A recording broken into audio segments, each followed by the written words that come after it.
todo.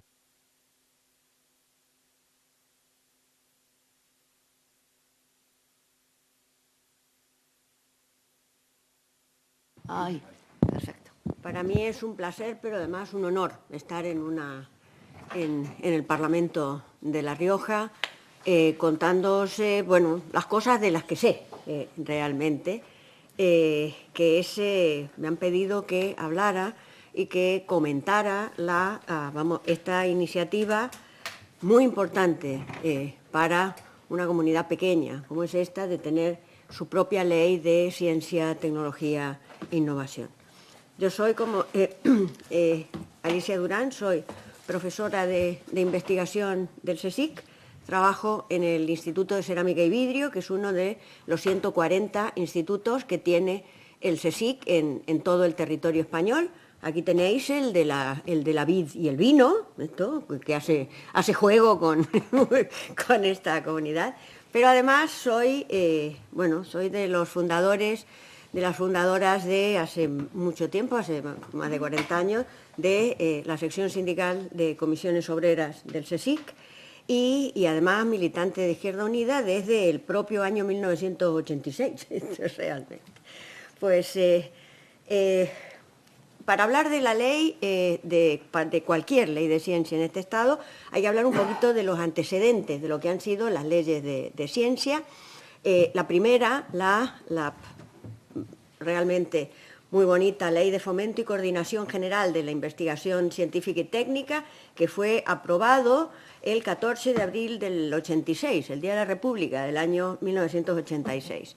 Fue realmente una ley redactada desde el sector público, básicamente de universidades y organismos públicos de investigación, y que lo que estaba hecha realmente es entrar en la coordinación y en la transformación y desarrollo del sistema científico-técnico en democracia.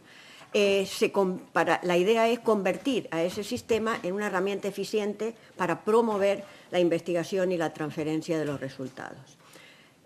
Aquella ley, que es jurídicamente es una ley muy bonita, muy corta y concreta, tiene logros muy importantes, como son el aumento sustancial de la presencia española en proyectos internacionales y en todas las bases de datos científicas, la consolidación de grupos de investigación, el aumento del protagonismo de la universidad como agente fundamental en la creación de conocimiento y ciencia, la presencia creciente de las comunidades autónomas que empiezan a decir qué quieren hacer en esto, y la promoción de la tecnología y la innovación en lo que son los planes regionales, también, que se suman a lo que es el Plan Nacional, que es el Plan Nacional de I+D, que es el principal instrumento de esta ley, y sobre todo un aumento muy importante del gasto, que pasa a ser todos los gastos de investigación pasan a estar en lo que es en aquel momento era la función 54 de los presupuestos, que luego varios años después pasa a ser la función 46, que es la que sigue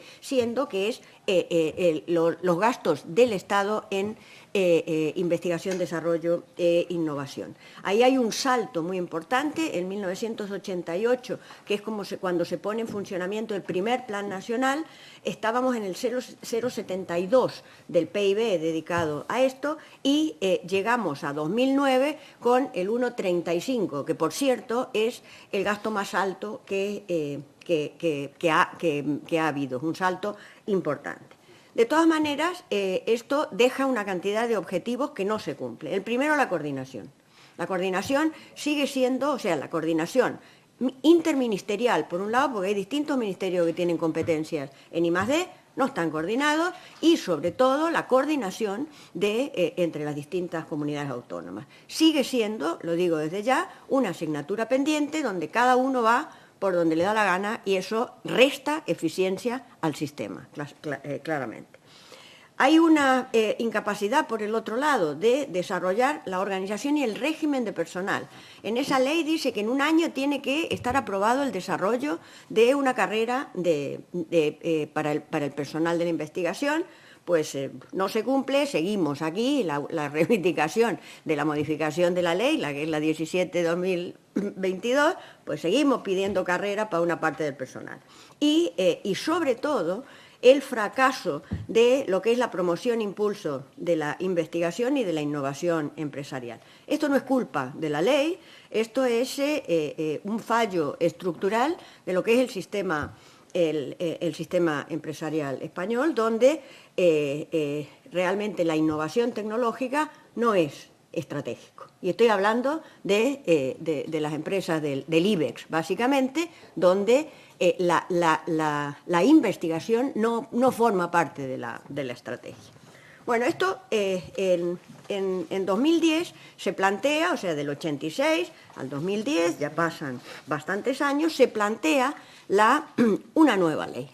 Una nueva ley que recoja, digamos, esta estaba muy centrada en el sector público, y entonces aquella ley, que es la ley de la ciencia, la tecnología e la innovación, la 14-2011, esa se empieza a negociar en el entorno del diálogo social.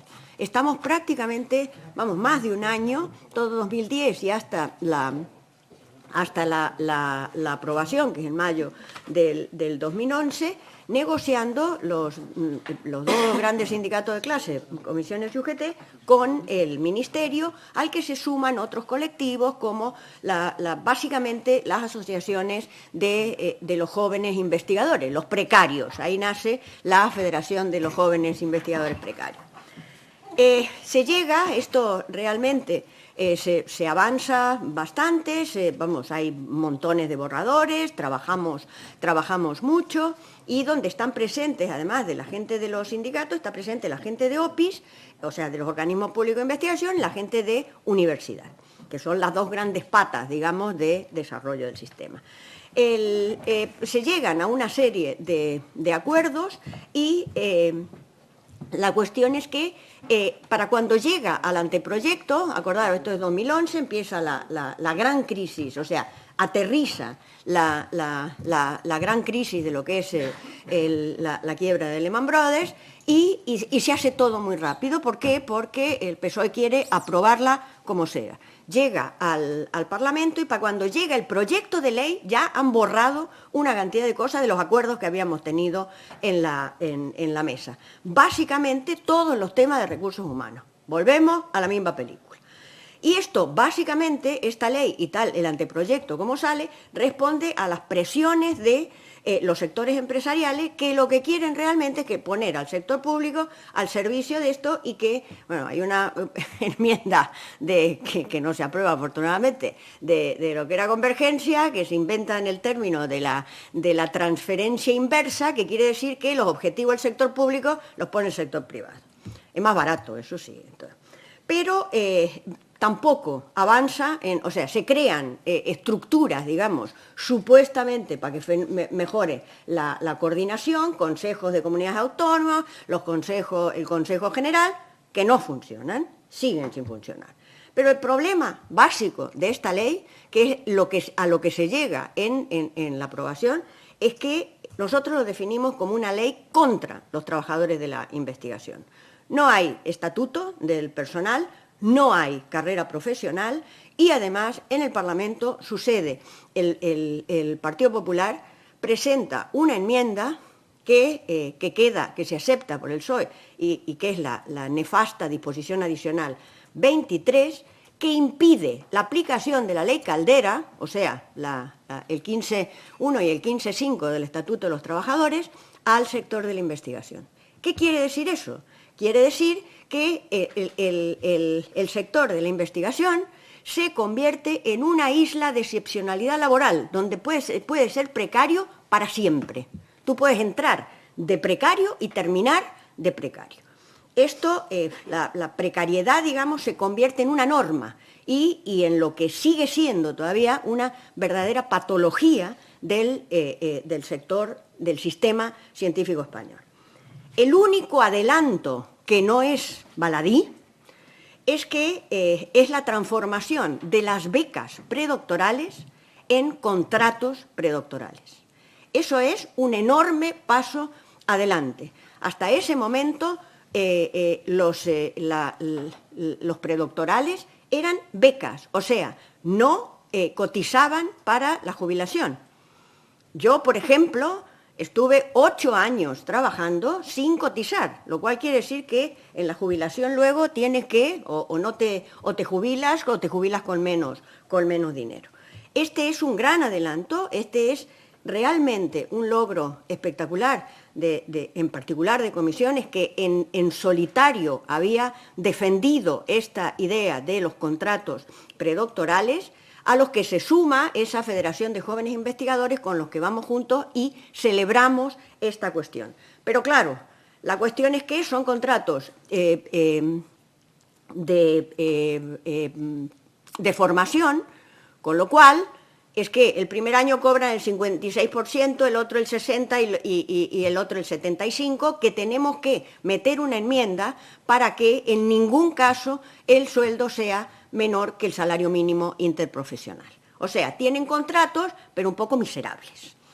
La ley, digamos, justamente esto es realmente una componenda dentro en el trámite de la ley, y la ley se aprueba con el único voto en contra del diputado de Izquierda Unida, Gaspar Llamazares, que lo cierto es que representa en solitario las demandas de los dos grandes sindicatos de clase y de las asociaciones de los precarios. 2011. Lo que llegamos es 2021, pues dice, a los 10 años, el PSOE de nuevo en el gobierno se propone modificar esta ley, y esta es un poco la historia de esa modificación, de lo que acaba con lo que es la ley 17/2022. En noviembre de 2020 se saca un anteproyecto de ley a consulta pública y se aprueba ese primer anteproyecto en marzo de 2021. Este anteproyecto es realmente la cristalización de la precariedad en el sistema científico. Se inventan, el señor Rafa Rodrigo, secretario general que había sido de investigación y que había sido presidente del CSIC, inventa lo del tenure track, vamos, pervirtiendo lo que es la figura del tenure track en los países anglosajones en general, y esa va a ser, con el tenure track, desaparece prácticamente el funcionariado y todos son laborales. Bueno, la reacción de los trabajadores es muy fuerte, tenemos movilizaciones muy importantes, y en mayo, digamos, aparece la primera modificación. En julio la movilización es muy fuerte, se logra movilizar a todos los sindicatos y además a todas las asociaciones, incluyendo la gente del sector de sanidad. Vamos al Parlamento, ahí estuve en el Parlamento Nacional, y en julio cambia el equipo ministerial. O sea, el gobierno decide que no se puede aplicar esta ley porque realmente la oposición es muy fuerte. Seguimos con consultas públicas, hay 2 anteproyectos modificados, y llega entonces, en abril del 22, llega ya al Parlamento.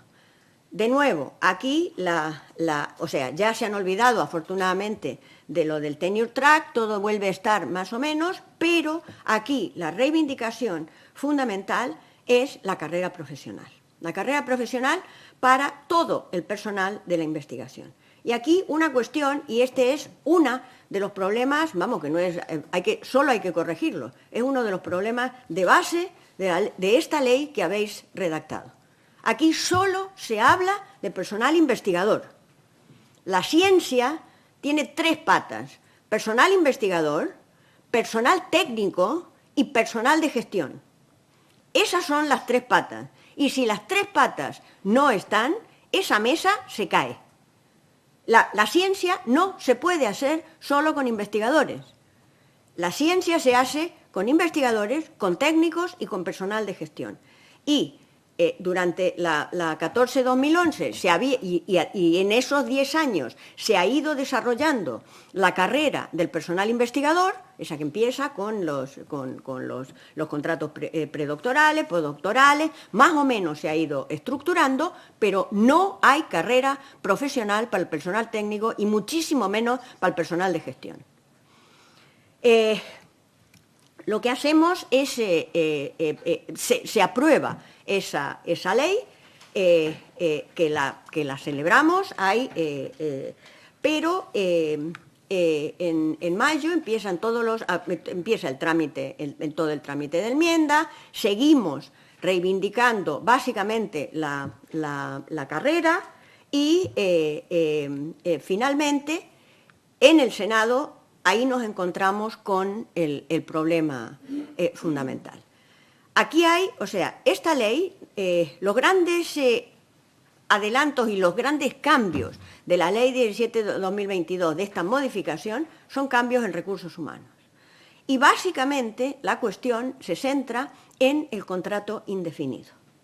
Ya os he dicho que aquí se podía ser precario durante toda la vida. Nosotros lo que se introduce en la ley es un contrato indefinido. El contrato, que luego os lo cuento en detalle, pero es un contrato indefinido con cargo a líneas de investigación. O sea, si yo tengo un grupo de investigación, una línea de investigación, yo le hago un contrato a alguien y aunque que hasta ahora eran con cargo a proyectos, entonces eran contratos de obra y servicio, temporales, que se acababa el proyecto y aunque tuvieras dinero, pues tenías que hacer otro contrato. La idea es que ahora tú haces una especie de hucha y entonces dice, ese contrato es indefinido y lo pagas con el dinero del grupo o de la línea de investigación. ¿Que el dinero se acaba? Pues haces como hacen las empresas, dices que no tengo más dinero y entonces hay un despido con 20 días por año en lugar de los 12 días por año, que es el despido de los temporales, del personal. Pues esto es lo que concita el rechazo frontal y bastante sorprendente para nosotros de la CRUE y básicamente de toda la Universidad Española. No es una cuestión de dinero, es una cuestión ideológica, realmente, y eso es lo que denunciamos.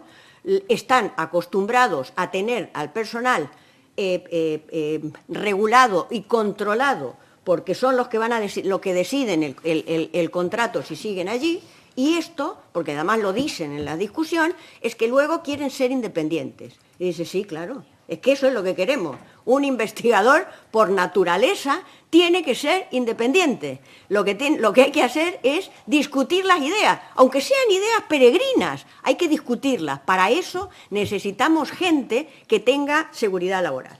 ¿Qué es lo que se hace? Esquerra vota una enmienda de nuevo del Partido Popular y de Junts que anula realmente el contrato indefinido. Y entonces la ley vuelve al Parlamento. En agosto, esto es veranidad y alevosía directamente, en agosto de 2022 estamos montando movilizaciones desde la playa, de verdad, de verdad. Y entonces, pero bueno, también hay mucha gente que lo que hace es apoyar estos contratos. Hacemos una campaña en redes, pero además de la campaña en redes, lo que hacemos es ir al Parlamento en pleno agosto, realmente, que es donde vuelve al Parlamento y el Parlamento rechaza esa enmienda 76 que anulaba todos los contratos, o sea, todos los contratos que vinieran de Europa, de todos los proyectos europeos, es que tenían que ser temporales. Esto realmente, claro, nosotros tenemos el comportamiento de nuestro sistema es muy bueno y retornamos de Europa más de lo que ponemos. O sea que tenemos mucho dinero europeo. Si a toda esta gente le tenemos que hacer contratos temporales, quiere decir que yo contrato a alguien con el plan nacional y lo hago un indefinido y resulta que el europeo que está sentado al lado va a ser un contrato temporal. Bueno, pues con esto, digamos, llegamos, ganamos, esa es la victoria, que queda en la Ley 17-2022 y que realmente es una victoria del personal de la investigación. Esto y voy más rápido, esto es la carrera investigadora y esto es lo que se modifica en la ley. El personal investigador en formación se aprueba un periodo, lo que es el periodo POP, si terminan antes leen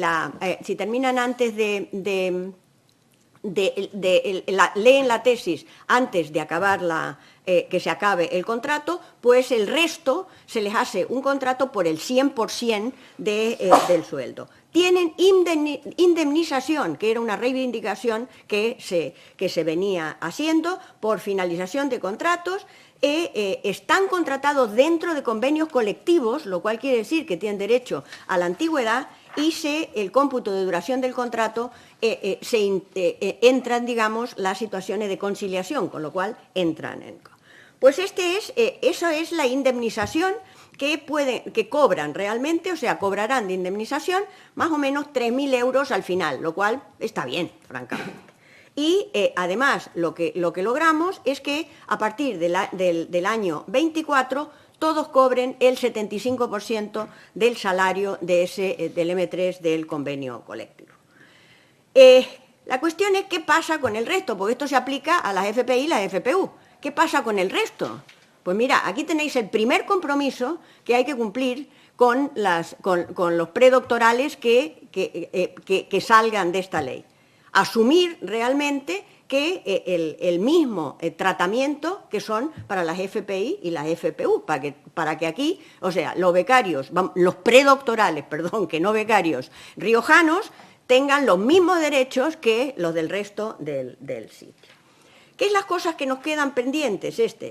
Tenemos mejoras, esto es todo carrera del investigador. El artículo 22, que es el contrato de acceso del personal investigador doctor, se incrementa la actividad docente posible, que no es obligatoria, hasta 100 horas, para que luego la gente que está en la universidad pueda acreditarse. La indemnización por finalización, esto es todo para los postdoctorales, y la introducción de nuevo de la medida de conciliación. Si las chicas se quedan embarazadas, pues el contrato se prolonga. ¿Qué es lo que falta? Pues desarrollar un estatuto del personal postdoctoral. La otra es el límite, esto es una cuestión importante, hay Perdona, Alicia, solamente para recordarte que llevas 21 minutos sí, ya. En 5 minutos voy muy rápido. Hay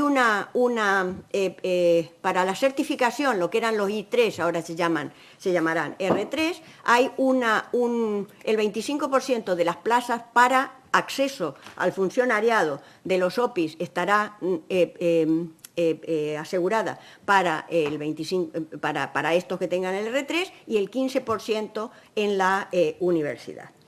La cuestión que queda siempre pendiente es el personal técnico. El personal técnico, hay algunos avances, pero seguimos sin carrera.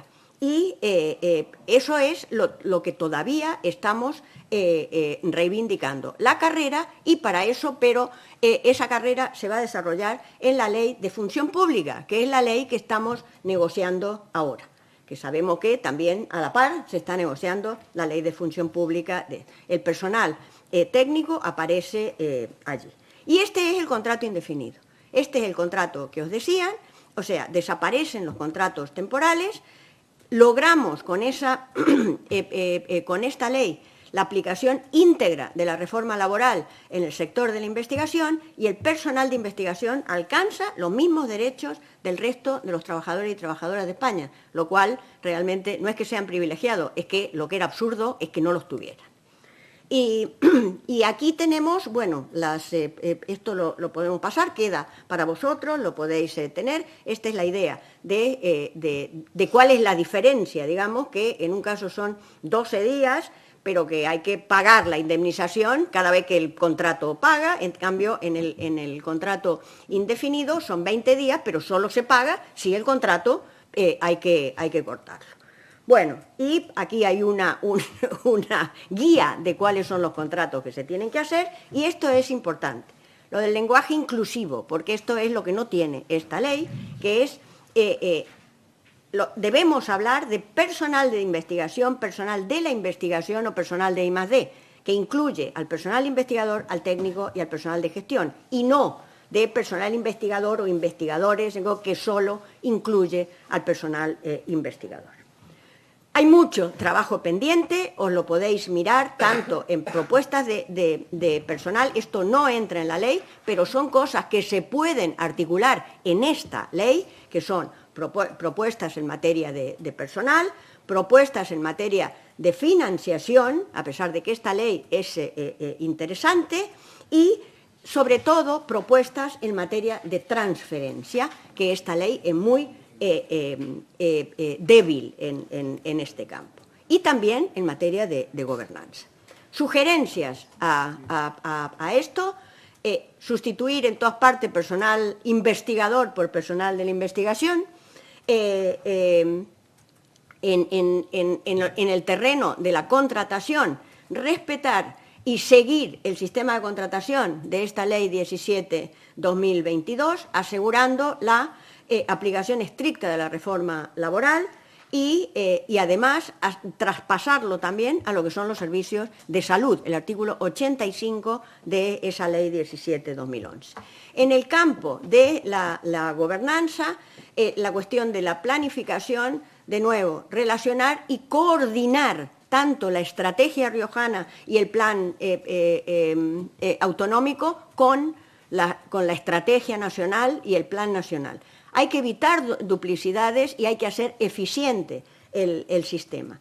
Hay que integrar, que está dicho, pero es importante hacerlo, las demandas de los sectores esenciales de la economía riojana. Hay que identificarlos y ver qué ciencia necesitan. Y sobre todo hacer una coordinación efectiva de la colaboración público-privado. Eso es indispensable, pero hay que hacerlo asegurando la protección del conocimiento público. Y aquí, para la directora de innovación, que no sé por dónde andaba, pues aquí hay que, en ese terreno, creo que es un poco débil la ley, hay que articular, porque se puede hacer la colaboración y asociación con el CEDETI, que el CEDETI sabe cómo se hacen las cosas y está abierto a esas colaboraciones. En la financiación no hay, por ejemplo, no existe una agencia financiadora. Entonces, los dineros estos, que son muy grandes realmente, que se dice, o los objetivos son importantes, hay que articularlos, hay que gestionarlos. Pues habrá que hacer una mini agencia, si se quiere, pero alguien tiene que gestionar, alguien tiene que diseñar cuáles son las actividades, cuáles son los instrumentos y gestionarlos. Y luego, para esas cosas hay que ver si se saca un plan autonómico, todas esas medidas hay que evaluarlas. Por lo tanto, también se pueden allí articular, por ejemplo, con la Agencia Estatal de Investigación, colaboraciones para que la Comisión de Evaluación de allí también evalúe estas cosas. Y una cuestión importante es poner a los ciudadanos en el centro.